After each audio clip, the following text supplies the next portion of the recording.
तो दोस्तों पटना में पोस्टर वार शुरू हो चुका है। जी, बांकीपुर इलेक्शन जो हो रहा है उसमें पोस्टर वार वो तो होता ही है। जब भी इलेक्शन कैंपेनिंग होती है तो एक दूसरे के खिलाफ पोस्टर वार शुरू हो जाता है। लेकिन मैं यहाँ पे इस वाले पोस्टर वार को जो बीजेपी ने कल लगाया है पटना के आम चौराहों पे, प्रशांत किशोर का एक नमाजी टोपी पहने है और उस पर स्लोगन लिखा हुआ है कि केसी सिन्हा तो झांकी है, जमानत जब्त होना बाकी है। मैं इसके हर शब्दों का खंडन कर सकता हूँ। भाई, एक बात बताओ कि तुम्हारे नेता, तुम्हारे अध्यक्ष श्री नितिन नवीन जी, जो 25-30 साल से राज करते आए हैं बांकीपुर में, आपके अनुसार वो अच्छा काम किए हैं?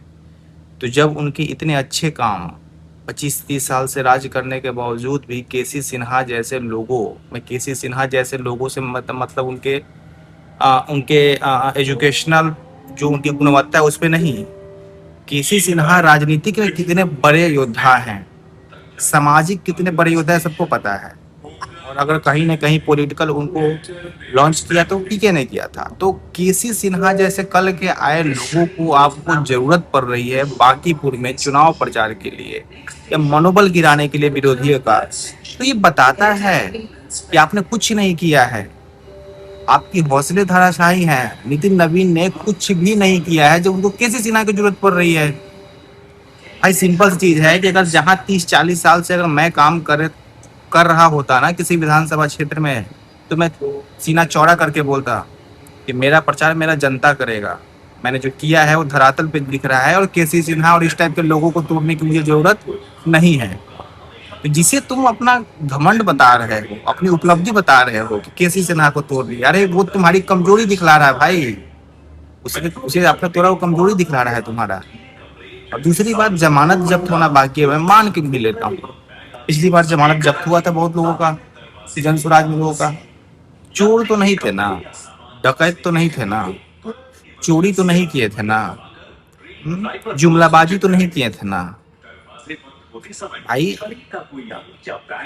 जमानत जब्त होना कोई गुनाह नहीं है। वो अपने दिए हुए पैसे जो होता है ना वो जब्त होता है। किसी से चोरी नहीं किया गया, किसी की चीजों को हड़पा तो नहीं ना। गजब का मानसिकता है आप लोगों का यार। और नमाजी टोपी से क्या मतलब है भाई? क्या जो लोग जिसको तुम इंडिकेट कर रहे हैं वो बिहार में नहीं रहते हैं?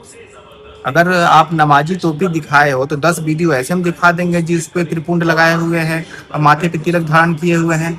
तो ये पोस्टर में जितनी वर्ड्स हैं, जितने पिक्चर तुमने डेमोराइज करने के लिए यूज किया ना, वो सब तुम्हारी कमजोरी दिखला रहा है, बीजेपी की कमजोरी दिखला रहा है कि तुमने कुछ किया नहीं है।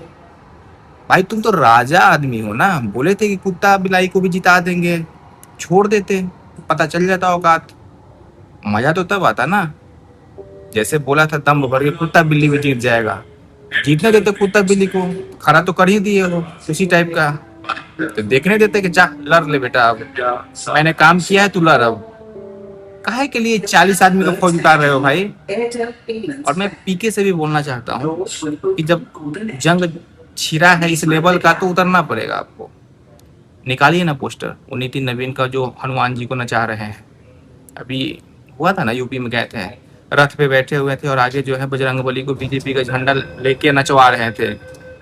पोस्टर खेलिए सर, वही पोस्टर लगाइए आम पटना बांकीपुर के चौक चौराहों पे, जहाँ पे हनुमान जी बीजेपी का झंडा लेके नाच रहे हो, तब मजा आएगा। जो जिस लेवल पे वार पे उतरता है उसी लेवल पे उतरना पड़ेगा। बाकी आप लोग क्या कहते हैं? क्या जनसुराज को पोस्टर नहीं लगाना चाहिए जिसमें नितिन नवीन रथ पे बैठे हुए हैं और हनुमान जी को बीजेपी का झंडा लेकर उनके सामने इर्द गिर्द नचवा रहे हैं? क्या बीजेपी को चंदा चोरी का इमेजी बना के, राम मंदिर में चंदा चोरी का इमोजी बना के पोस्टर नहीं दिखाना चाहिए? छोड़ दीजिए। क्या बीजेपी को करंट जो बांकीपुर में सड़क गलियों का हाल है दिखाइए ना पोस्टर सर, आप ही उतरना पड़ेगा। क्योंकि ये लोग उतने ही निम्न कोटि के हैं। बाकी आप लोग बताइए क्या कहना है इस पे।